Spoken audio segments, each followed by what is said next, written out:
I just thought I'd show you guys how the camper looks when it's pissing down with rain outside and we need to pack up.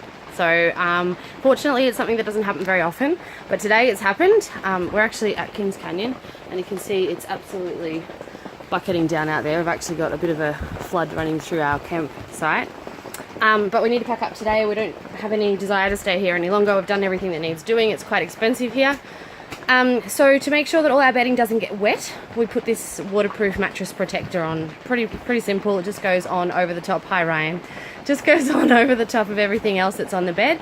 So as usual, all of our stuff goes on top, all of our pillows, all of our bedding, our shower tent, our awning wall, all of that's up there, and we just cover it all up with this mattress protector to keep it nice and dry while we're packing up wet. Unfortunately, even though it's been raining most of the night, we're still nice and dry inside. The canvas is definitely nice and waterproof, so that's not a problem. And then hopefully it'll be dry where we're going so we can dry all the canvas out when we get there. We'll see.